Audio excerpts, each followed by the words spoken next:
Esta é a história de um homem que passou 29 anos acreditando que o problema era ele.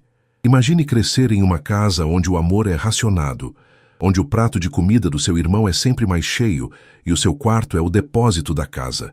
Por quase 3 décadas, Renato aceitou as migalhas emocionais e materiais de seus pais, Otávio e Heloísa, acreditando que sua existência era um fardo. Mas a verdade tem um jeito peculiar de emergir, geralmente no momento mais inconveniente. O que começou como um comentário embriagado em um almoço de Natal se transformou em uma caçada por identidade que revelaria um crime esquecido e uma teia de mentiras que sustentava toda a sua árvore genealógica.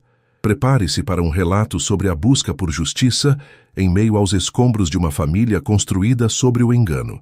Antes de começarmos essa história incrível, não se esqueça de curtir o vídeo, se inscrever no canal e contar pra gente nos comentários de onde você está ouvindo essa história. Eu tinha 6 anos quando entendi, pela primeira vez, que a minha fome não tinha o mesmo peso que a da minha irmã, Sabrina.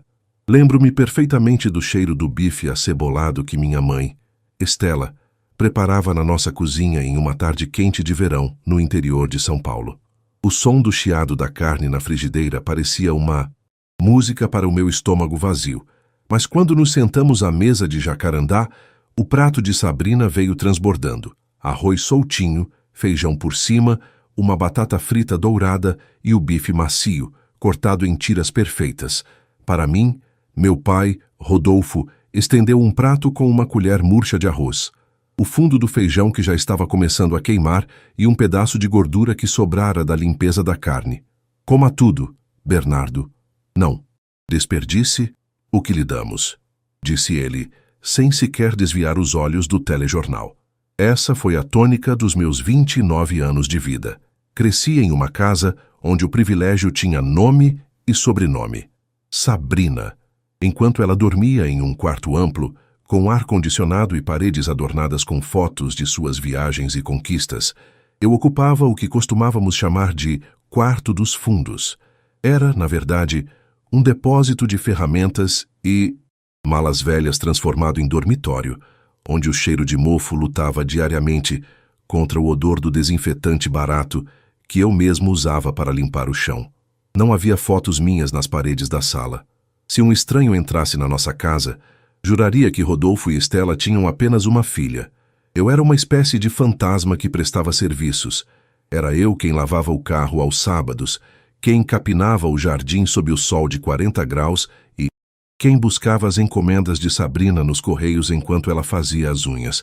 Eu me perguntava, todas as noites, o que eu tinha de errado? Será que eu era uma criança difícil? Será que meu nascimento trouxe alguma desgraça financeira que eu desconhecia? Eu tentava compensar minha suposta falha, sendo o melhor aluno da escola, o filho mais silencioso, o mais prestativo, mas o esforço era em vão. O real era contado com precisão, cirúrgica quando se tratava de mim. Se eu precisava de um tênis novo para a escola, era um drama que durava semanas, culminando em um par de segunda mão comprado em algum bazar de igreja. Para Sabrina, o shopping era o limite. Ela desfilava com marcas caras, e meus pais sorriam orgulhosos como se o brilho dela justificasse a minha opacidade. O ápice dessa dinâmica doentia aconteceu no último almoço de Natal. A casa estava cheia, o que era raro, já que meus pais evitavam visitas longas para que ninguém notasse o abismo entre os filhos. O calor em Ribeirão Preto estava sufocante, e o ventilador de teto da sala girava com um ruído metálico irritante, como se protestasse contra a falsidade daquela celebração. Estela havia passado a manhã preparando um banquete. O peru estava dourado, o cheiro de cravo e canela invadia as narinas, e a mesa estava posta com a melhor louça. Eu, como sempre, fiquei encarregado de servir as bebidas e garantir que ninguém ficasse com o copo vazio. Minha tia Zulmira, a irmã mais nova e ovelha negra do meu pai, já estava no seu quarto copo de caipirinha de limão. Zulmira sempre foi a pessoa que falava o que ninguém queria ouvir, mas todos sabiam que ela guardava segredos que faziam o estômago de Rodolfo revirar. Ela me observava enquanto eu servia o vinho importado para Sabrina, que reclamava que a bebida não estava na temperatura ideal, e depois voltava para a cozinha para comer meu prato de arroz com passas e sobras de peru frio, em pé, perto da pia. Rodolfo, você não tem vergonha nessa cara de pau, não? Disparou Zulmira, com a voz levemente arrastada pelo álcool, mas com uma lucidez cortante. O barulho dos talheres batendo nos pratos cessou instantaneamente. O silêncio que se seguiu foi tão denso que eu podia ouvir o gelo derretendo no copo de Stella. Calha a boca, Zulmira. Você já bebeu demais. Vá para o quarto descansar, retrucou meu pai, com o rosto subitamente pálido, as mãos cerradas sobre o guardanapo de pano. Zulmira soltou uma risada estridente, daquelas que arrepiam a espinha. Ela se levantou, cambaleante, e caminhou até a cozinha, apontando o dedo trêmulo para mim e depois para os dois sentados à mesa. Ela olhou nos meus olhos com uma mistura de pena e fúria reprimida por décadas. Foi então que ela soltou as 5 palavras que explodiram como uma granada no centro da nossa sala de jantar, destruindo 29 anos de uma farsa meticulosamente construída. Você não é filho deles. O mundo parou. Eu senti meus joelhos fraquejarem e precisei me apoiar no balcão de granito para não cair. O suor frio escorria pelas minhas costas e o som do ventilador pareceu se transformar em um rugido ensurdecedor. Olhei para Stella, esperando que ela risse, que brigasse com a irmã, que me abraçasse e dissesse que Zulmira estava louca. Mas o que vi foi o rosto de uma mulher que acabara de ver um cadáver ser desenterrado no quintal. Ela cobriu a boca com as mãos, e seus olhos transbordaram de um pavor puro e absoluto. Rodolfo se levantou tão rápido que a cadeira tombou para trás, atingindo o piso de cerâmica com um estrondo seco. Saia da minha casa, Zulmira! Agora! Ele gritou, mas sua voz não tinha autoridade. Tinha desespero. Sabrina, ao meu lado, parecia confusa, mas havia um brilho de desprezo em seu olhar, como se a revelação apenas confirmasse que eu era, de fato, um intruso em seu reino perfeito. Zulmira não se moveu. Ela deu um passo em minha direção e sussurrou, alto o suficiente para que todos ouvissem. Eles te pegaram, Bernardo. Eles te tiraram de onde você pertencia e te criaram como um bicho para aliviar a culpa. Faça o teste, garoto. Faça o teste de DNA e veja a casa de cartas desmoronar. Naquela tarde de Natal, o banquete apodreceu sobre a mesa. Meus pais me imploraram, de joelhos no chão da cozinha, chorando e jurando que Zulmira era uma mentirosa vingativa. Eles diziam que um teste de DNA seria uma ofensa imperdoável ao amor que eles supostamente tinham por mim. Mas pela primeira vez na vida, eu não senti fome de comida ou de aprovação. Eu senti fome de verdade, e eu sabia que, custasse o que custasse, eu iria descobrir quem eu era e por que aquela família me tratava como um prisioneiro da própria existência. Os dias que se seguiram ao fatídico almoço de Natal foram os mais longos e asfixiantes da minha vida. A casa, que sempre foi um lugar de opressão silenciosa, transformou-se em um campo de batalha onde as armas eram olhares de soslaio e sussurros que cessavam assim que eu entrava em um cômodo. O calor de Ribeirão Preto parecia mais denso. Uma massa de ar quente que carregava o cheiro de mofo do meu quarto e o aroma constante de café passado que Stella usava para mascarar a tensão. Eu não conseguia mais comer. Cada garfada de arroz seco parecia areia na minha garganta. E a imagem de Zulmira apontando o dedo para a hipocrisia de Rodolfo se repetia em um loop infinito na minha mente. 3 dias depois, decidi que não podia mais viver naquela penumbra. Peguei o ônibus circular sob um sol que fazia o asfalto brilhar e fui até o bairro Ipiranga, onde Zulmira morava em uma casa de muros baixos e pintura descascada. O cheiro de cigarro de palha e jasmim do quintal dela sempre foi meu único refúgio na infância. Encontrei-a sentada em uma cadeira de balanço de vime, sóbria, mas com os olhos carregados de uma melancolia antiga. Eu sabia que você viria, Bernardo, disse ela, servindo-me um copo de água gelada em um copo de requeijão de vidro. O que eu disse no Natal não foi o álcool falando. Foi a minha consciência que não aguentava mais ver você sendo tratado como um resto de gente por quem deveria te dar o mundo. Zulmira me contou, entre pausas longas e suspiros pesados, que Rodolfo e Stella haviam perdido um bebê pouco depois de Sabrina nascer. Estela entrou em uma depressão profunda. E Rodolfo, um homem que sempre resolveu tudo com dinheiro e falta de escrúpulos, deu um jeito. Ela não sabia os detalhes técnicos, se eu fora comprado, roubado ou fruto de um acordo obscuro em uma clínica clandestina que já não existia mais. Mas ela sabia que, no dia em que me trouxeram para casa, não houve celebração. Eu cheguei como um substituto funcional, uma peça de reposição que nunca encaixou no coração deles. Eles te criaram com o mínimo necessário para você não morrer, mas com o desprezo necessário para você nunca se sentir igual a eles. Zulmira tocou minha mão, e a pele dela era fria. Faça o teste, meu filho. Só a verdade vai te libertar dessa corrente. Voltei para casa com a cabeça latejando. Eu precisava de amostras. Naquela noite, esperei que todos dormissem.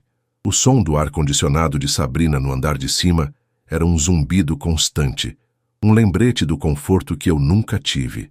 Entrei no banheiro social, com o coração martelando contra as costelas, sentindo o suor frio ensopar minha camiseta de algodão velho. Abri a gaveta de Estela. Lá estava a escova de cabelo dela, de cerdas naturais, cheia de fios castanhos. Usei uma pinça para colher 5 ou 6 fios, guardando-os em um envelope de papel pardo com as mãos trêmulas. Faltava Rodolfo.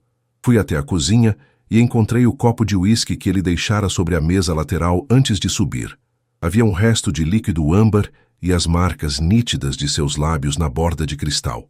Com um cotonete e o máximo de cuidado, coletei a saliva residual, sentindo uma náusea profunda. Eu estava investigando meus próprios pais como se fossem criminosos em um seriado de TV. Mas a verdade era que eu me sentia o próprio crime sendo desvendado. No dia seguinte, fui ao laboratório de análises clínicas no centro da cidade. O ambiente era asséptico, com cheiro de álcool 70% e o barulho rítmico de uma impressora matricial ao fundo. O custo do teste era de R$ 900, quase todas as minhas economias, guardadas em um pote de achocolatado embaixo do meu colchão. A atendente, uma mulher de óculos que não parecia interessada no meu drama pessoal, apenas pegou os envelopes e me deu um protocolo. O resultado sai em 15 dias úteis, Sr. Bernardo. Você receberá um e-mail com a senha de acesso. Aqueles 15 dias foram um purgatório. Em casa, e o clima atingiu o ponto de ebulição. Rodolfo tentou uma última cartada de manipulação. Ele me chamou no escritório, um cômodo que eu raramente tinha. Permissão para entrar. Cercado de livros de capa dura e o cheiro de couro velho. Bernardo, eu sei que você foi atrás daquela bêbada, disse ele, sem tirar os olhos de uma planilha. Se você seguir com essa loucura de teste de DNA, você está fora desta casa. Não aceitarei essa desonra sob o meu teto. Nós te demos comida, teto e educação. Você é um ingrato. Vocês me deram sobras, Rodolfo, respondi, minha voz saindo mais firme do que eu esperava. Pela primeira vez, não baixei o olhar. Vocês me deram o quarto dos fundos e a sensação de que eu era um erro. Se eu sou seu filho, por que o amor de vocês sempre teve preço e medida? Ele não respondeu. Apenas apontou para a porta com um gesto brusco. Estela chorava pelos cantos, uma encenação dramática de mãe ferida, enquanto Sabrina postava fotos de sua nova bolsa de grife, ignorando completamente o incêndio que consumia a nossa fundidade. Na manhã do 16º dia, eu estava em uma lan house barulhenta, pois não queria usar o computador da casa e deixar rastros no histórico. O som de jovens jogando e o clique-clique incessante dos teclados criavam um ruído de fundo que parecia amplificar o silêncio do meu interior. Digitei o site do laboratório. Minhas mãos estavam tão úmidas que o mouse escorregava. Inseri o protocolo. Inseri a senha. O arquivo PDF abriu lentamente. Meus olhos saltaram direto para a conclusão no rodapé da página. Probabilidade de maternidade de Estela Ferreira, 0%. Probabilidade de paternidade de Rodolfo Ferreira, 0%. Eu não era um deles. Eu não tinha o sangue daquelas pessoas que me humilharam por quase 3 décadas. Uma onda de alívio, misturada com um ódio incandescente, percorreu minha espinha. Eu não era o filho difícil, ou o erro da natureza. Eu era uma vítima. Mas mais do que isso, Eu era agora o dono do segredo que poderia destruir o império de reputação que Rodolfo tanto prezava na cidade. Saí da lan house e o sol de meio-dia me cegou por um instante. Eu não tinha para onde ir, mas pela primeira vez na vida, eu sabia exatamente quem eu não era. E o plano de vingança começou a se desenhar na minha mente com a clareza de um cristal. Se eles haviam me tratado como um estranho por 29 anos, eles agora conheceriam o que um estranho, movido por décadas de fome emocional, era capaz de fazer.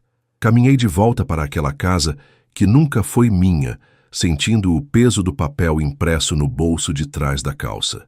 O sol de Ribeirão Preto, implacável, parecia querer derreter o asfalto sob meus pés, mas por dentro eu era puro gelo.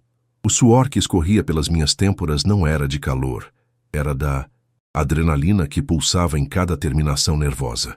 Eu não era mais o Bernardo acuado, o filho Sobra, o fantasma que limpava o jardim. Eu era o portador de uma sentença. Ao atravessar o portão de ferro fundido, o rangido metálico soou como o início de um julgamento. O jardim, que eu mesmo havia cuidado com tanto zelo, parecia agora um cenário de teatro mal montado, com suas flores bem podadas escondendo a podridão que corria sob a terra. Entrei em silêncio. O cheiro de lustramóveis e o frescor artificial do ar-condicionado central me receberam como uma bofetada. Na sala, o silêncio era interrompido apenas pelo tic-tac rítmico do relógio de carvalho na parede, um objeto caro que Rodolfo exibia como símbolo de sua pontualidade e retidão. Eu sabia que precisava de mais do que apenas o DNA. Precisava saber de onde eu viera. Se eu não era filho deles, quem eram as pessoas que passaram 29 anos chorando por um filho que nunca voltou para casa? Aproveitei que Sabrina estava no clube e que Stella tinha saído para uma de suas reuniões de caridade. A ironia de uma mulher que fingia bondade para o mundo enquanto negava comida ao próprio filho nunca me pareceu tão gritante. Fui direto ao escritório de Rodolfo. Ele raramente esquecia a porta aberta, mas a arrogância é o primeiro passo para o descuido. Ele acreditava que eu jamais teria coragem de desafiá-lo. As prateleiras de mogno estavam carregadas de pastas azuis, organizadas por data. Meu coração batia tão forte que eu temia que as costelas quebrassem. Comecei a revirar o ano de 1997. Meus dedos, trêmulos, folheavam papéis de banco, recibos de fazendas e escrituras.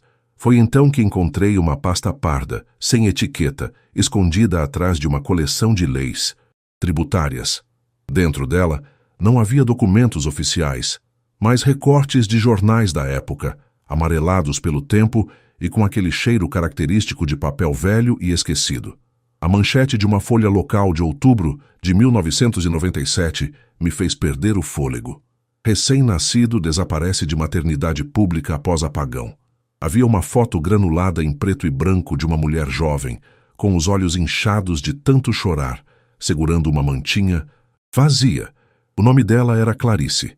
Segundo a reportagem, ela era uma auxiliar de limpeza que dera à luz um menino saudável, mas que, durante uma falha no sistema elétrico do hospital, fora levado do berçário. Ao lado do recorte, havia um comprovante de transferência bancária no valor de R$50 mil. Uma fortuna para a época, destinada a um antigo diretor do hospital, um homem que já havia falecido há anos. Eu não fui apenas pegue, como Zulmira dissera. Eu fui comprado. Fui a mercadoria que Rodolfo adquiriu para substituir o filho que Stella perdera. Uma tentativa torta de manter as aparências de uma família perfeita. Mas, como eu não era o sangue deles, eles nunca conseguiram esconder o desprezo pela peça de reposição. Eu era um lembrete vivo do crime deles, e por isso eu precisava ser diminuído, humilhado e mantido na sombra. Guardei os recortes e o teste de DNA em uma pasta. Ouvi o som do carro de Rodolfo entrando na garagem. O barulho do motor era o sinal para o ato final. Fui para a cozinha e, pela primeira vez na vida, sentei-me à cabeceira da mesa de jantar, o lugar que era exclusivo do patriarca. Preparei um café forte, o aroma amargo preenchendo o ambiente enquanto eu esperava. Rodolfo entrou na cozinha com sua pasta de couro, a expressão de cansaço rapidamente se transformando em fúria, ao me ver ocupando o seu lugar. Estela vinha logo atrás, carregando sacolas de lojas de grife, seu rosto impecavelmente maquiado, congelando ao notar a minha postura. O que você pensa que está fazendo sentado aí, Bernardo? A voz de Rodolfo era um trovão contido. Perdeu o juízo de vez? Saia da minha cadeira e vá para o seu quarto. Já conversamos sobre a sua insolência. Eu não me movi. Tomei um gole lento do café, sentindo o calor queimar minha língua. O quarto dos fundos, você quer dizer? Respondi, com uma calma que parecia enlouquecê-los. Ou talvez o depósito de ferramentas onde vocês me esconderam por quase 3 décadas. Sabe, Rodolfo, eu estive pensando, por que vocês gastariam R$50 mil em 1997 para comprar um bebê de uma mulher pobre e depois tratá-lo como um animal de carga? O rosto de Estela ficou pálido, um tom de cinza que nem a maquiagem mais cara poderia esconder. As sacolas de compras caíram no chão com um ruído seco. Rodolfo deu um passo à frente, a mão levantada como se fosse me agredir, mas parou quando eu deslizei o teste de DNA e o recorte do jornal sobre o tampo de mármore da mesa. Se você encostar um dedo em mim, esses documentos e os originais que estão protegidos com um advogado vão direto para o Ministério Público, eu disse, cada palavra saindo como uma lâmina afiada. Eu sei quem eu sou. Eu sei o que vocês fizeram com a Clarice. Eu sei que vocês destruíram a vida de uma mulher para sustentar essa mentira de família perfeita. Bernardo, por favor. Estela começou a soluçar, uma reação instintiva de quem tenta se passar por vítima. Nós fizemos isso por amor. Eu estava desesperada. Eu não suportava a perda. Nós te demos uma vida que você nunca teria com aquela mulher. Vocês me deram uma vida de migalhas. Eu gritei, perdendo a calma pela primeira vez. O som da minha voz ecoou pelas paredes da casa, quebrando o silêncio de anos de submissão. Vocês me usaram para tapar um buraco e depois me puniram por eu não ser o que vocês queriam. Vocês não me deram uma vida, vocês me deram uma sentença de prisão. Rodolfo parecia ter envelhecido 10 anos em 10 segundos. Ele se apoiou no balcão, a arrogância escorrendo pelo ralo. O que você quer? Ele perguntou. A voz rouca, sem o brilho do poder. Dinheiro? Você quer uma parte da herança? Eu posso te dar uma quantia, Bernardo. Podemos resolver isso de forma civilizada. Eu ri. Uma risada amarga que vinha do fundo da alma. Eu não quero o seu dinheiro sujo, Rodolfo. Eu quero a minha identidade. E eu quero que vocês paguem pelo que fizeram, não só comigo, mas com a minha verdadeira mãe. Eu já entrei em contato com um investigador particular. Clarice está viva. Ela mora em uma cidade vizinha, ainda trabalhando como auxiliar de limpeza, vivendo em um quartinho que é provavelmente menor do que o depósito onde vocês me enfiaram. Apontei para a porta. Amanhã cedo, eu vou até ela, e vocês vão começar a preparar as malas, porque eu não vou apenas processar vocês por sequestro e falsidade ideológica. Eu vou tirar de vocês a única coisa que vocês realmente amam, a reputação. Todo mundo nesta cidade vai saber que o grande empresário Rodolfo Ferreira é um sequestrador de bebês. Sabrina, que assistia a tudo da porta da sala, começou a chorar, mas não era um choro de arrependimento. Era o choro de quem percebia que sua vida de luxo estava prestes a evaporar. Eu me levantei, peguei a pasta e caminhei em direção à saída. Não olhei para trás. O ar lá fora, embora quente, parecia finalmente puro. O capítulo 3 da minha vida estava se encerrando sob as cinzas de um império de mentiras. E o capítulo 4 começaria com o abraço que eu esperei 29 anos para receber. Saí daquela mansão na manhã seguinte, quando os primeiros raios de sol ainda lutavam para atravessar a névoa densa que cobria as avenidas largas e pretensiosas do bairro nobre de Ribeirão Preto. Eu não levava malas, apenas uma mochila velha com o teste de DNA, os recortes de jornal e as poucas roupas que eu mesmo havia comprado com o suor do meu trabalho informal. Ao fechar o portão de ferro pela última vez, o som metálico não pareceu um adeus, mas o destrancar de uma cela que me manteve cativo por 29 anos.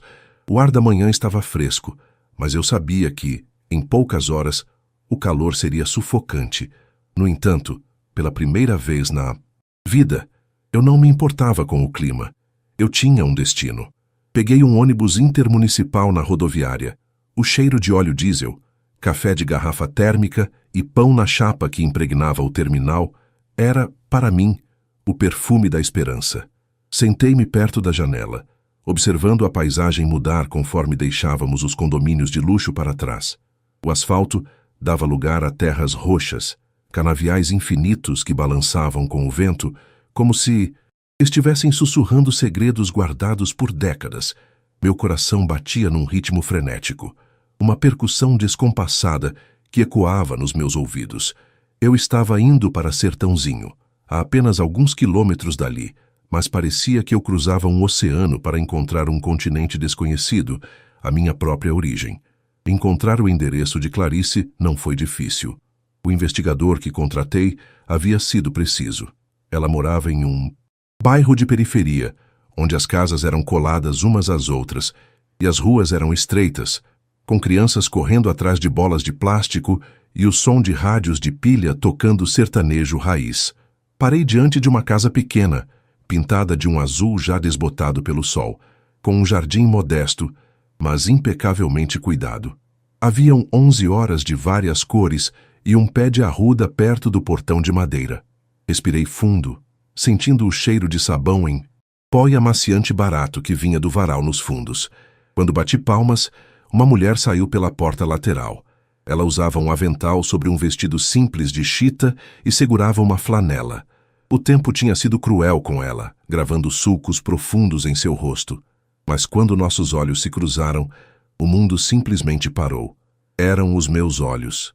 A mesma cor, o mesmo formato, a mesma melancolia que eu sempre achei ser um defeito meu. Pois não? Ela perguntou com uma voz suave e cansada. O senhor deseja alguma informação? Eu não conseguia falar.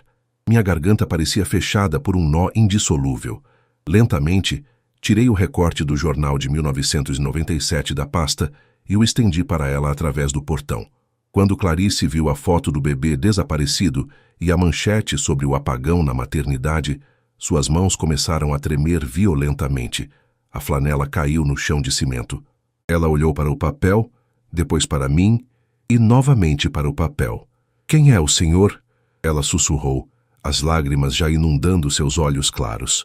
Meu nome é Bernardo, mas eu acho que o nome que a senhora escolheu para mim foi outro. Respondi, com a voz embargada. Eu fiz o teste, Clarice. Eu não sou um deles. Eu sou seu. O grito que saiu do peito daquela mulher não foi de dor, mas de uma libertação que fora represada por quase 3 décadas. Ela abriu o portão com uma pressa desesperada e me envolveu em um abraço que cheirava a lavanda e a uma saudade que não cabe em palavras. Naquele momento, no meio de uma rua comum de Sertãozinho, eu entendi o que era ser amado. Não era um amor racionado por mérito ou por aparência. Era o amor do reconhecimento puro. Choramos juntos, sentados nos degraus da varanda, enquanto eu contava a ela sobre o quarto dos fundos, que ela me contava sobre as velas que acendeu todos os anos no meu aniversário, esperando por um milagre que o mundo dizia ser impossível. Mas a minha superação exigia justiça. Eu não podia permitir que Rodolfo e Stella continuassem suas vidas de plástico, como se nada tivesse acontecido. Com o apoio de um advogado que se sensibilizou com o caso e as provas irrefutáveis de DNA e os registros bancários da compra que encontrei no escritório, e o processo avançou como uma avalanche. A notícia estourou na imprensa local como uma bomba. Magnata de Ribeirão Preto indiciado por sequestro e falsidade ideológica, diziam as manchetes. A reputação que Rodolfo tanto zelou ruiu em poucos dias. A vingança não foi violenta, mas foi absoluta. Vi pelo telejornal o momento em que a polícia chegou à mansão para cumprir o mandado de busca e apreensão. Rodolfo tentou resistir, gritando-a sobre suas conexões políticas, mas acabou algemado diante das câmeras, escondendo o rosto com a mesma pasta de couro que ele usava para ostentar poder. Stella teve um surto nervoso e foi levada para uma clínica psiquiátrica, incapaz de encarar o desprezo da sociedade que antes a idolatrava. Sabrina, a princesa do império, viu todos os seus bens serem bloqueados pela justiça para o pagamento de indenizações. Ela, que nunca lavara um prato, e agora tinha que descobrir como sobreviver sem o dinheiro que fora sustentado pela minha dor. Meses depois, a poeira começou a baixar. O processo criminal ainda corre e a justiça brasileira é lenta, mas o veredito social já foi dado. Eles são párias. A mansão foi a leilão para pagar dívidas e processos. Eu, por outro lado, vendi o pouco que tinha e me mudei definitivamente para Sertãozinho. Hoje, não sou mais Bernardo Ferreira. Mudei meu nome nos documentos para Bernardo de Souza, o sobrenome de Clarice. Agora, enquanto escrevo este relato, estou sentado na mesa da cozinha de azul desbotado. Não há luxo, não há ar-condicionado central e o café é coado em pano, mas meu prato está sempre cheio. E o mais importante, não é um prato de sobras. Clarice me olha do fogão, onde prepara um feijão com tempero de verdade, e sorri. Eu recuperei o tempo perdido, não o tempo cronológico, que esse não volta, mas o tempo da alma. A vingança mais doce não foi ver Rodolfo atrás das grades, embora isso tenha trazido paz. A verdadeira vingança foi florescer onde eles tentaram me enterrar. Eu sobrevivi à fome emocional, superei a rejeição de quem deveria me proteger e, finalmente, encontrei o meu lugar no mundo. Eles ficaram com o silêncio das celas e o vazio da desonra. Eu fiquei com o abraço da minha mãe e a certeza de que a verdade, por mais que demore, sempre encontra um caminho para casa. A história dos Ferreira acabou em cinzas, mas a história de Bernardo de Souza está apenas começando, escrita com o sangue que, finalmente, faz sentido.